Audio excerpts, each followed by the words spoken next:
Right, welcome to our panel on publishing versus self-publishing. I actually have a panel, I can genuinely say, three of my all-time favourite comics creators in the UK, and I can say that without any hint of mendacity. And as well today, one of my newfound favourite creators who I reviewed just this week. So what I'm going to start off with doing is I'm just going to get them, each of them, to introduce themselves to you and to tell you, in this kind of scene-setting way, what they've had published and what they've self-published, and then we'll start on the more interesting questions in terms of the debate between the two strands of this panel. Bear with me as well, I might be a little bit rusty. This is my first time doing one of these since 2019. Ah, right, maybe I'm moving forward a bit, yeah. Well spotted. Yes, so this is my first one since LCAF 2019, so while you may not have missed me, I have certainly missed all of you. Thank you, Paul. Okay, so just if each of you would like to introduce yourselves. Hello, I'm Isabel Greenberg, and I'm the author of 3 published graphic novels with Jonathan Cape, and also the author of a number of self-published zines, including one which I have with me today called Confinement.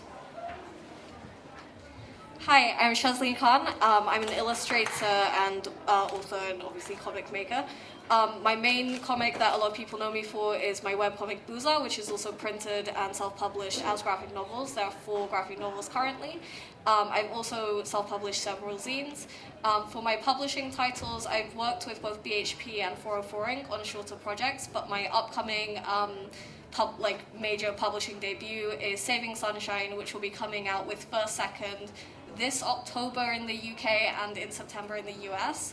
I'm also signed on to another original graphic novel called My First Monster with Little Brown Young Readers. They have like an acronym, it's hard to remember.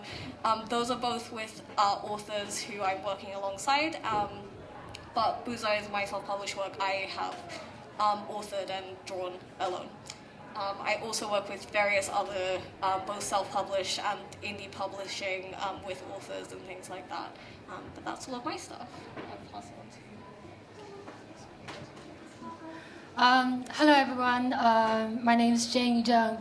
I'm an illustrator and a comic maker based in London. And so I'm very happy to be here today to talk and share with these talented artists and all of you guys in this room. I make illustrations for children's book, for magazines, for brands, and I also make comics.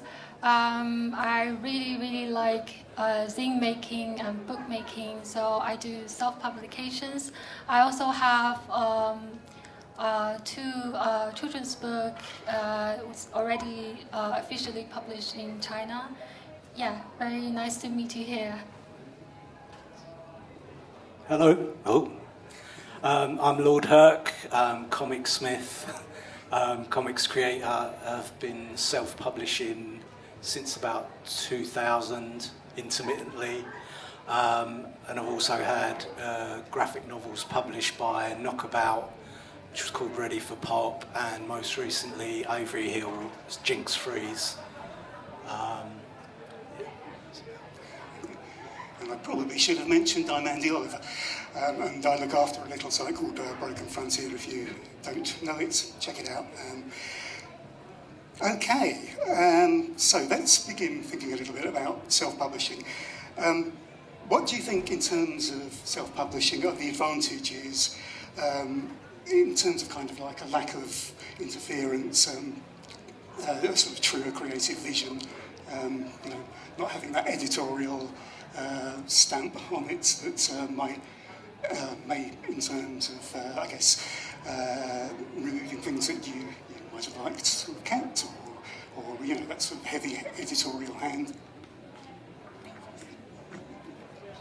Yeah, I think there's like obviously pros and cons, and I'm sure we all have different feelings about them. I think there is like something quite liberating and freeing about just making something yourself and just sending it to a printer and then waiting for the box to come back, and not having to go through the kind of intense sort of back and forth. And I guess some publishers are more hands-off and hands-on than others. So I've had like lots of different experiences with different publishers. It's also like I found it's really different. There's a big difference between like publishers in the UK and publishers in the US, in terms of like how much editorial input they have. I don't know if you guys would agree or disagree. And I think it's like neither good nor bad, but it's a really different experience. But for me, like self-publishing is a really kind of wonderful way to like test your ideas and reach an audience quickly, and like especially for short form work, because you won't find many publishers who'll publish something like playful and short form. So yeah, that's for me what I love about self-publishing versus publishing. Thank you. You're so funny. Publishing is like so slow. So the publisher I work with for both Saving Sunshine and Little Brown Young Readers, they're both American-based publishers, so I'm often talking to a US team. I got signed onto Saving Sunshine in 2020. This is all public knowledge. The book is not even out yet. I haven't touched the artwork in several months. That's just what the production looks like. In the meantime, for context, and bear in mind, Saving Sunshine is a 220-page book that is fully like colored, and it's more of a like, it's very painterly. You can see the artwork will circle around. Booza, the most recent volume of Booza, which is for volume 4. Bear in mind, I published a volume of Booza in 2020, and then in 2021, and in 2022. Each of these books are at least 200 pages. The last one was 250 pages. I'm not a slow artist. I worked on many things I've also worked on covers and things. Publishing is so slow. And I think it's the immediacy of being able to self-publish something. You can just do it in your own house. I teach as well, and I think the thing I always say to students is comics are the one thing you can really do by yourself. Like, I just obviously write and draw and color and all that kind of stuff.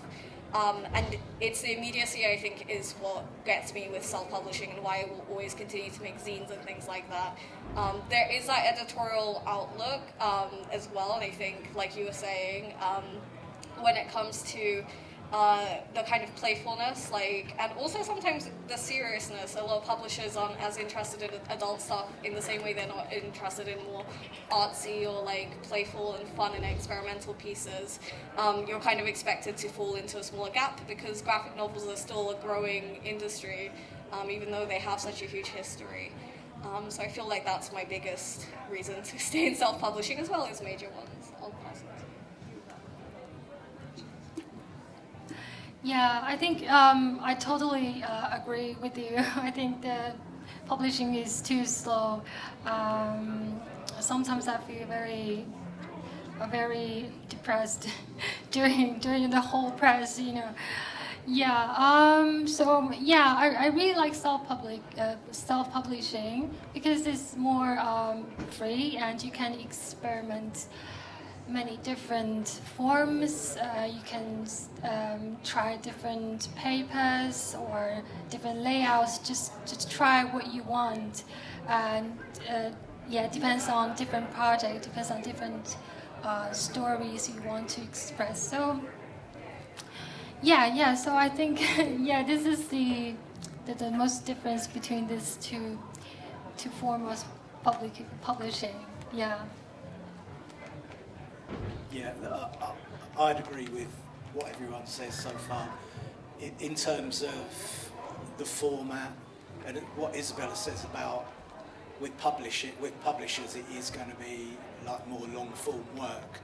And if you're working on short stories, then self-publishing is the easiest way, and you can experiment a lot more. When I started, I just wanted to sort of photocopy stories together, staple them, do 50 copies, sell them, and that was that was how I went forward, and that's what I enjoyed doing. And it's much easier to do it that way when you're doing that kind of work, and you can, like you say, experiment with papers, different formats that don't usually fit in with like a publishing house with the kind of books that they'll be producing. So when I started, for many years I was just self-publishing because that was the main output. But as my works, as I've got more into sort of interested in long form work, only then did I start really thinking about publishers. So. Okay, so we kind of touch a bit on the possibility of compromise creatively when you're working with a publisher, but some of my best friends are publishers, so I want to kind of turn that on its head a little and say, conversely, what does a good editor bring to the table if you have been picked up by a publisher? I think like mostly it's really just like someone who doesn't like you can show your work to as many friends as you like, but like they like you, they're your friends, you know. It's like getting that kind of input from somebody who really like wants the book to do well, not because they are like related to you, but because they have like financial vested interest in it. And I think that is like quite important, and it brings a sort of rigorousness to the like kind of to the editing. Saying that, I've found, I think I said before, like the experience I've had between like my UK publisher and my US publisher like couldn't be more different. Like my UK publisher I think is like particularly hands off, whereas my US publisher, like the like difference on like notes I got back from them for the same piece of work was like amazing. Like it was quite funny. But I like both, and I think I found it really useful having that kind of input, particularly like with America, for example. It's like not a market, it's not my home market. I'm not familiar with the trends or what people are reading or what sells there. So I think in a way, like for me, I think it's important to like trust in the editor and hope that they do like, you know what's best. And also they're taking a step back. You're like so deep in the project and the story that sometimes you can't see the wood for the trees, and you forget that something might be completely clear to you but might make absolutely no sense to a reader. So that extra level is really nice. It can also be a little frustrating, I think, and I found myself like deciding, you have to decide what to push back on, like what's worth fighting about and actually what isn't worth fighting about. And I find myself, I tend to push back more on like big picture things, little picture stuff. Like I've never mind exchanging a word for another word or anything like that. That doesn't bother me at all. But I think the joy of being published is that a lot of it, yes, it's slow, but it kind of gets taken out of your hands, and you get to do the fun bit and then be like, okay, now you can deal with. Saying that, I'm currently working my way through 280 pages that I forgot to add bleed on, and no one can do that for me, so that's quite shit. I mean, I only had myself to blame. I'm so sorry. That's really sad. I have a similar story actually, which I'll just skip right to. They changed the size of the publishing is so slow that in the time between the book getting, acquired and the book coming out, the trends in paperback size changed. So they changed the format of the book, like after I'd done all the artwork. However, I'm very sorry to you specifically that you did not. I didn't have to change everything because I leave a lot of space around everything out of years of making so many bad mistakes, such as not making enough bleed, that they could crop it and nothing was lost. I didn't have to make any changes to the artwork, and that was very happy for me, and I was saved a very bad job. I think, like, if the question was about editors, I love my editor. She's lovely. She's so great. The editor I had for Saving Sunshine, I had an amazing time with. She literally held my little hand through so many different things, and I think I particularly loved, because with my books, I'm working with a writer, and having an editor there is kind of a neutral third party who's like negotiating between the two of you. Like, there'd be loads of things that there was this very funny thing, which I'm sure as I do promotion for this book that's coming out very soon, I will be talking about much more, where there's this one panel we couldn't agree on, and I agree with you, you have to pick your fights with people, and there was one panel, like, there was a sequence of panels where the writer wanted it one way, I wanted it one way, and my editor was very gently sort of communicating this information between the two of us, and we finally made a compromise, and it was fine, and I think we're both very happy with how the book went now. But I do think having an editor just smooths up that process. Also, I think when it comes to the experience I had with publishers, it's not just my editor who is looking at it, there's also copy editors and other people who are looking to design the book as well. And part of the reason it takes so much time is because this manuscript is getting handed around to so many people who are just fighting to make it the best possible book in the world.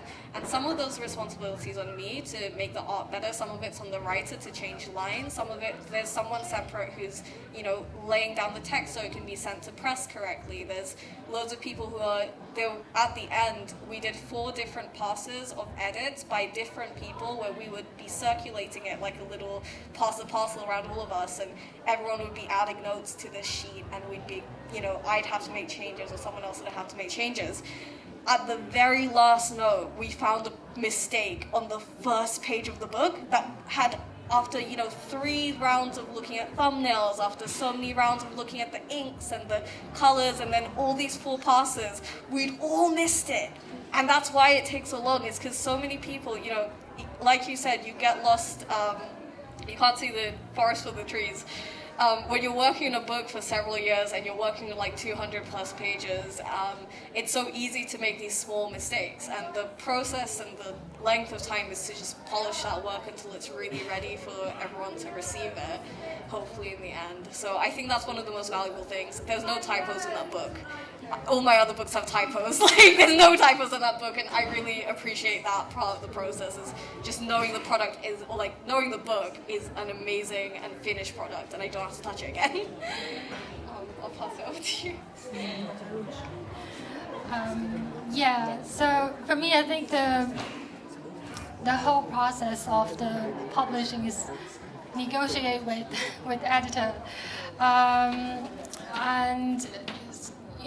sometimes my editor has told me I need to change the color. I need to change the whole color of the book, because the publisher, they don't really satisfied with the color. They think I need to paint the colors more bright. But for me personally, I really like my original color.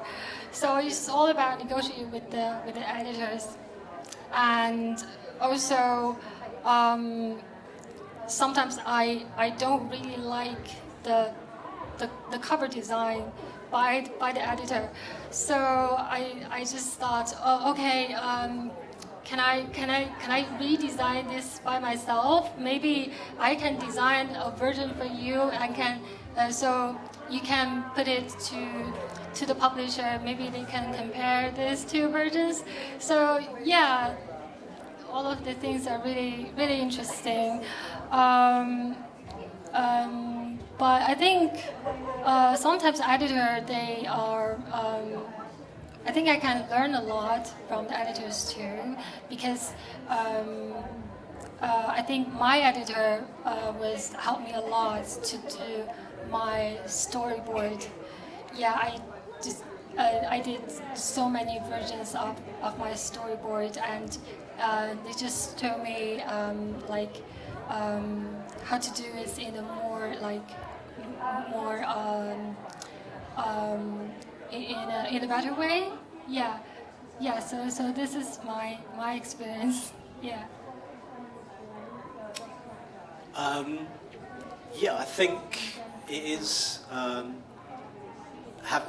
My experience with both Knockabout and Avery Hill was very, like you were saying, some publishers are very hands-off and some are hands-on, and luckily, with my experience, my limited experience, they were both very hands-off, and it was just the main thing that I got from it was sort of, loads of typos, and no matter how much, when you're producing work, no matter how much you you're writing it and then you're reading it and then you're putting it all together, and you still like somehow like miss all this stuff in sort of grammar and actual just spellings and stuff. So that was handy.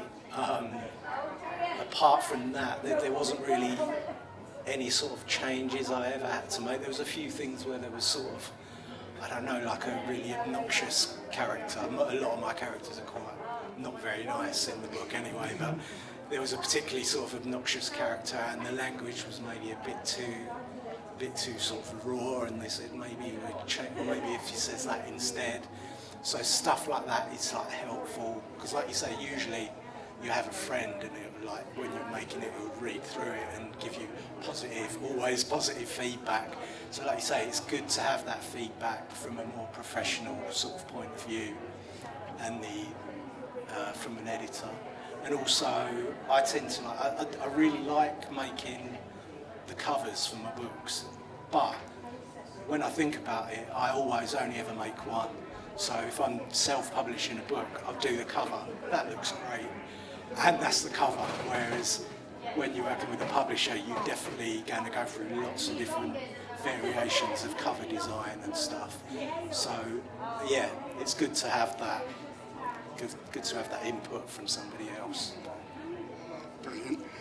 Okay, I've got an interesting quote actually from Broken Frontier interviews I did with Ed Firth, who's in the stage hall. If anybody wants to buy his comics, I think he's pretty much sold out, but he might still have some stuff left. He said, and I'm going to read this direct: "Self-publishing is where the money is at. I make more in pre-sales for one self-published book than I've made from signing 2 contracts," which isn't going to be everybody's experience, but I just wanted to see if, for any of you, that has been the case, that self-publishing has brought in surprisingly more or maybe as much as a published contract. For me, definitely not, but I think self-publishing is kind of what you put in, you get out to a certain extent. And like looking at, for example, like the success of people who've done like Kickstarter campaigns and stuff, of course it's possible to fund your book, and then more of the money would come directly to you. But I think it takes like a lot of effort, not just in terms of the making, but in terms of the selling and the marketing, and not everyone has those skills, I think. Like, I would like to say that if I self-published I would make more money, but I pretty much think I wouldn't, because I ultimately, if I'm honest, have like kind of limited interest in anything after the moment I finish the artwork. Like, I do it because it would be churlish not to, and would be shooting myself in the foot. But if I could just like do the artwork and then be like, job done, that would be my dream. And I think a good publisher will make sure that the book goes into like shops that of course many bookshops will will sell self-published stuff, but it takes like time and effort and hustle to get them in there, and you have to commit a lot to doing that. So I'm always like super impressed when people can like make more money off self-publishing. But I don't know, I think it's going to just equivocate and be like, but I might be wrong. Over to you. No, I agree with you 100%. No. The biggest, for context, again, all this is public information, the biggest Kickstarter I've ever done is 22k in GBP. It's not worth it. It wasn't worth it. I made money of all of my books. I obviously make money off all of my books, but there's a big reason they're not available online most of the time. There's a big reason I only sell them at cons and you never see them in a shop. It's pain. It's so much admin. And the thing is, like, my webcomic that I self-publish is like, my fun thing. And the actual books are the other thing. My published comics that are coming have definitely done more for me, have definitely been giving like more upfront advances or all that kind of stuff. And I don't have to worry about it being distributed, because I think the biggest downfall of self-publishing is that distribution and is the promotion. There's a publicist assigned to my book, thankfully, because Macmillan, which is the parent company of First Second, where the book is being published, has, you know, resources to allocate publicists to books. And I think that's one of the best parts of major publishing and bigger publishers, or even smaller presses and things, is you just have someone else who's distributing your work. And that is so much hassle, especially currently in our current economic status, where, you know, what was it, like Royal Mail got hacked this year? Royal Mail got hacked. Like, our national like mail services, it's getting hacked by like whatever, foreign hackers or something. How can you possibly, as an individual, be expected to tackle these kind of huge national problems? You can't. Like, so many of my parcels got just lost in the mail. And this is including stuff like I bought trousers from Amazon that I've never seen. And that's just because, like, the UK mail system is so shit right now because of our government. Like, I'm not going to get into it. But I just think, like, knowing that there's someone else taking care of that. So, yes, like you said, Isabel, that we can take care of the actual part we're meant to be doing, which is the art. It's not, even if you make money off self-publishing, it is great. There's loads of fulfilling things, but for myself, it doesn't actually even out in the amount of work you yourself are doing, I think. And that for me is the main thing. It's like, I'm doing so much more, and yes, I'm getting money faster and I'm getting books out faster, but it's not really equitable at the end because you're doing the job of an entire publishing company and you're one person. That's what I have to say. Yeah, I think, yeah, definitely. Yeah, I think publishing, you don't need to think about promotion, marketing. It's all about publishers. You just draw, you just design. But I think it's really hard for me to choose one, and I really love self-publishing. Because, yeah, as I mentioned before, it's more free. It's all about your expressions. It's all about your experimental things. Also, when you do the self-publication, you can inspire a lot from the process. Even some of the inspiration can, like, added to your publishing things. Yeah, so yeah, it's really hard for me to choose. Yeah, but of course, it's when you do self-publishing, you need to handle all the things by yourself: drawing, making, binding, selling, marketing, even send for reviews. Yeah, yes. So yeah, but it's hard for me to really choose one. I like both of them. Yeah.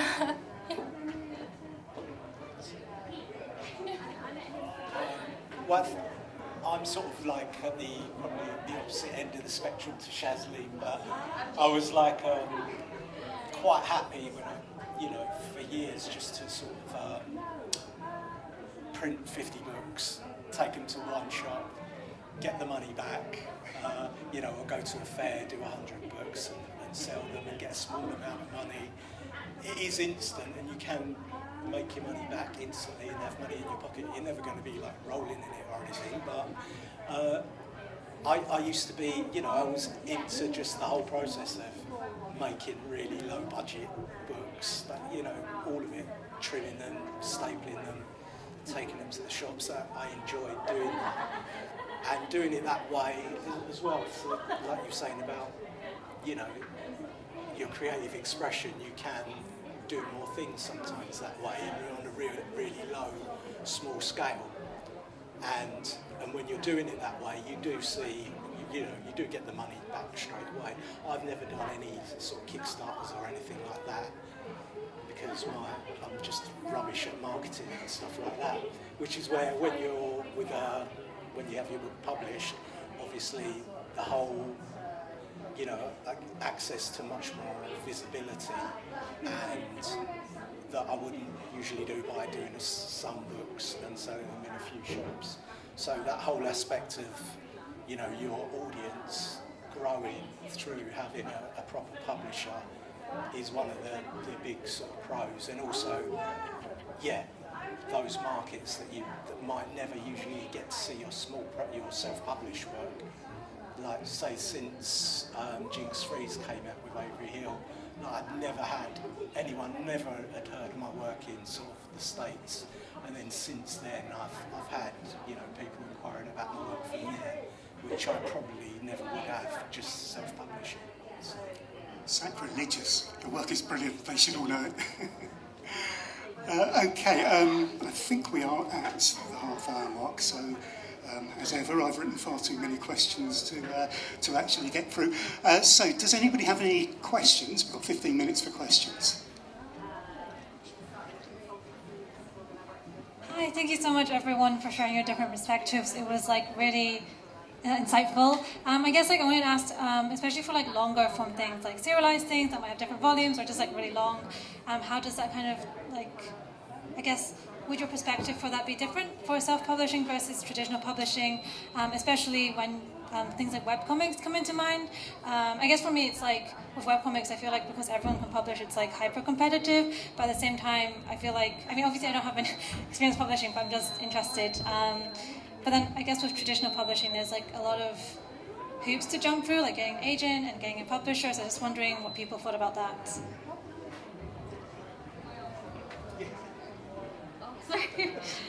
So my comic is a serialized webcomic. It has 4 volumes, like I said.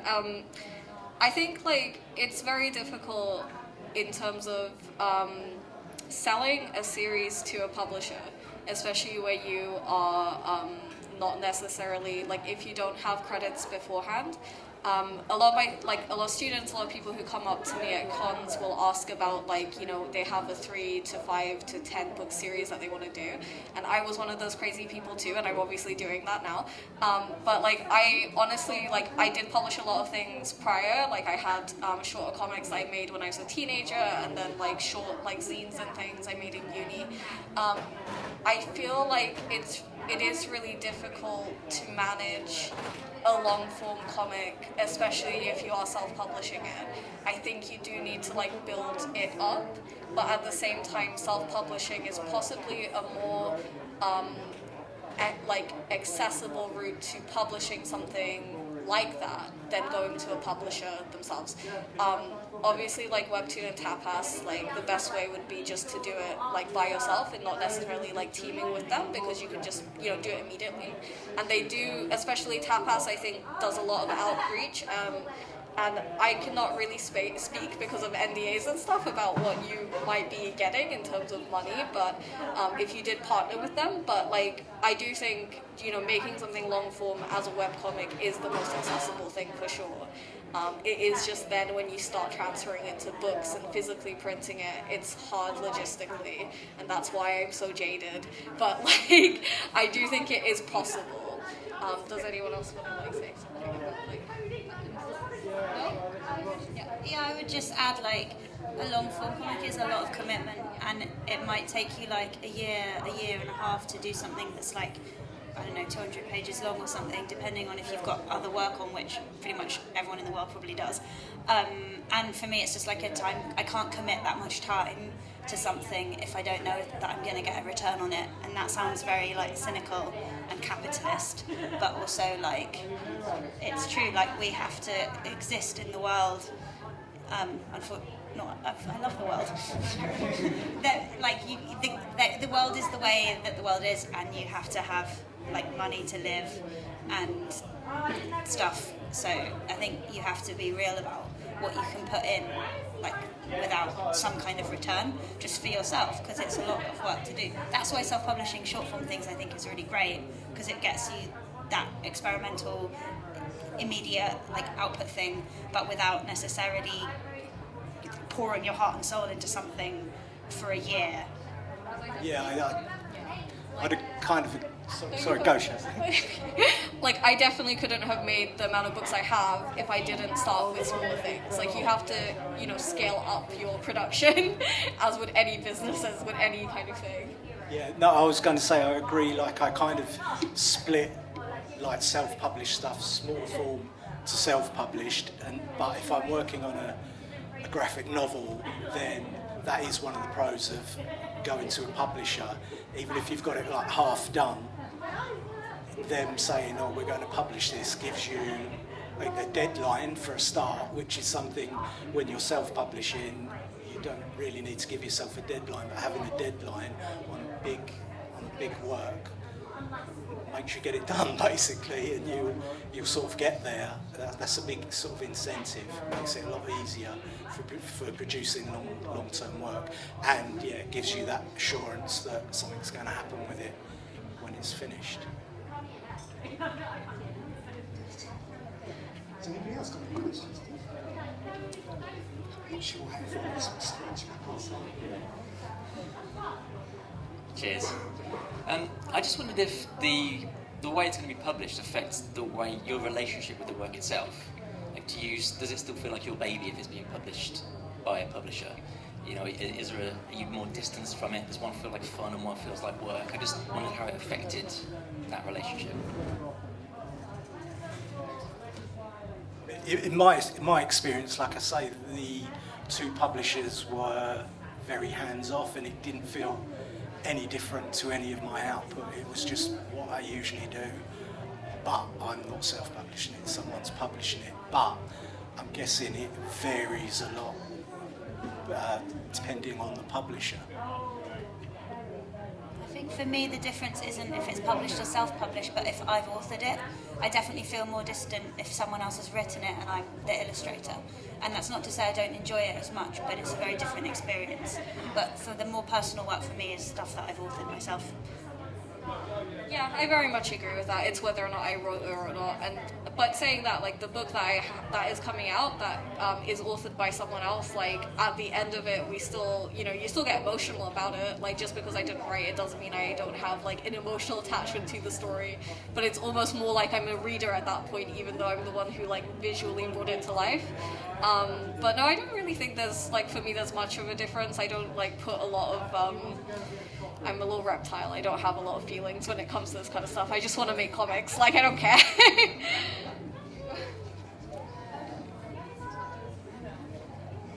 Anybody else? Hi, sorry if this is a silly question. Is it better to post your comic online first and then sell it at conventions, or conventions first and then sell it online? I just wanted to know.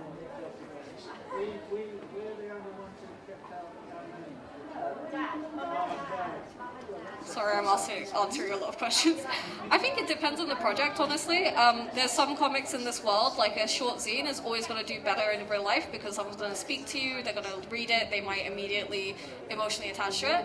Online, a 6-page comic is going to get washed away immediately. Like, online things are very busy, like your Instagram feeds or any web comic feeds, like those, they refresh every day. It's very competitive in a way that a real life thing actually isn't, because an emotional connection you make one-on-one in person is going to make much of a bigger impact on someone else than, like scrolling through Instagram or whatever. So I do think that if you're working short form, zine fairs are the best one.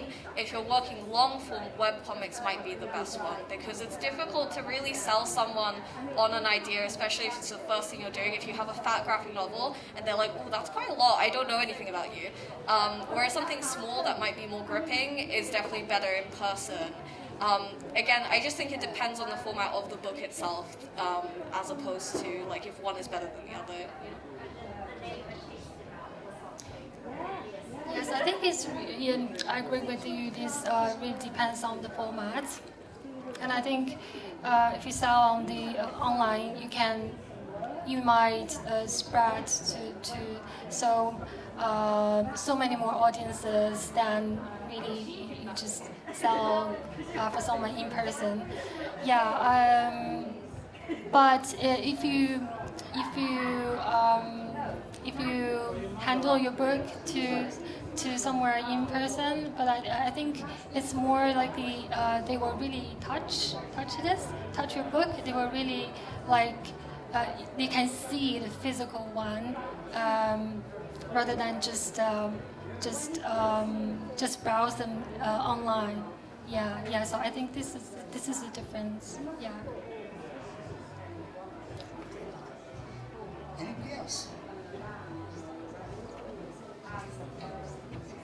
Sorry, Sorry, we talked bleeds super quick, but if you could go back in time and give the advice you wish you could give to yourself, now you've all been doing this for a while, be it self-published or publishing, what's the one thing you each wish you could really tell you starting out so you didn't repeat that mistake? Nice question, okay. Bleed. 2 centimeters is good. 2 centimeters of bleed is more than enough. Put all your like bubbles and boxes within 2 centimeters away, and it will be covered. It will be okay, even if the publisher changes the entire format. And then even leave half a centimeter inside, just in case. And bubbles and text always on a separate layer. Absolutely.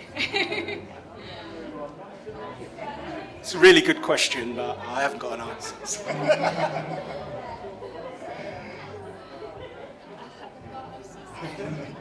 Anybody else?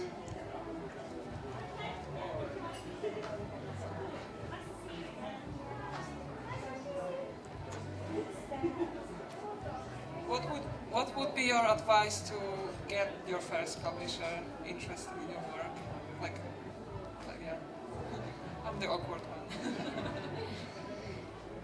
Getting reviewed is always a good first step.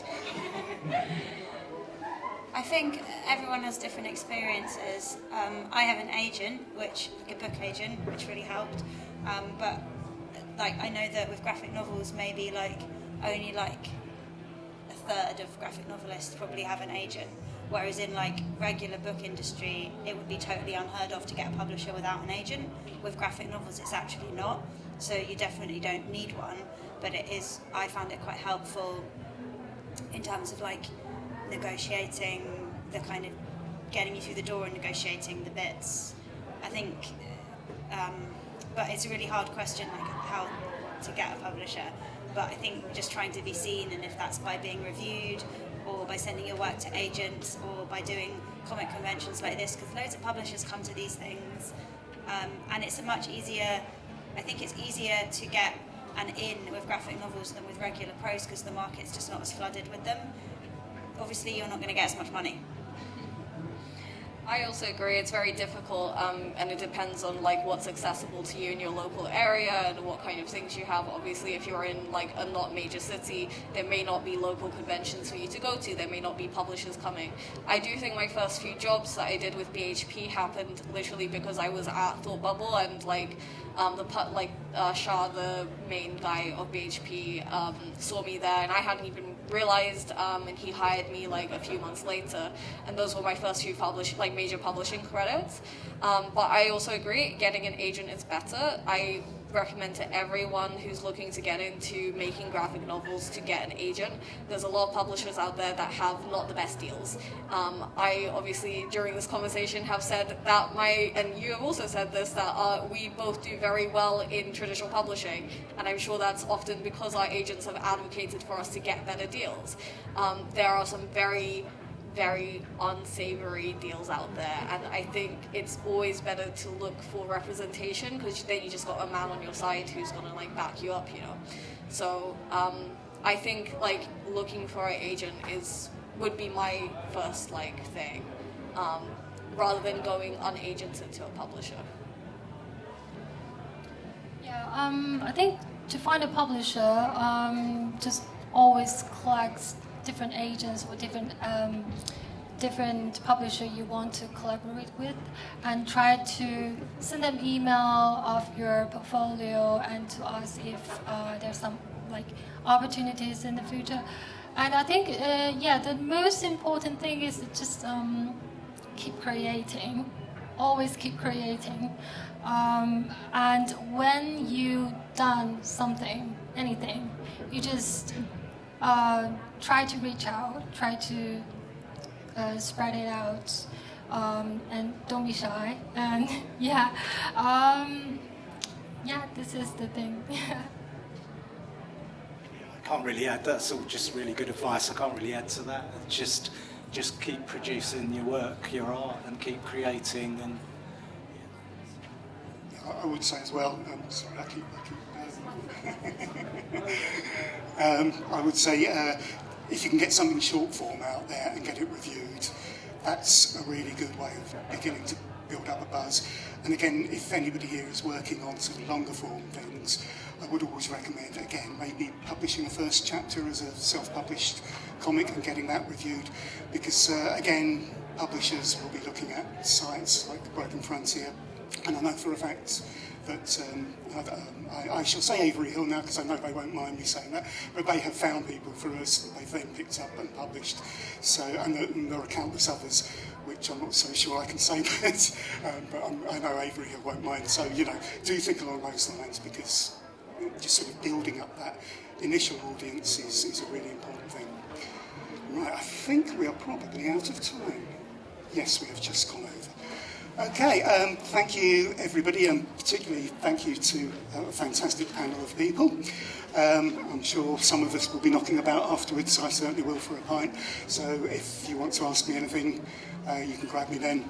And yeah, enjoy the rest of the day.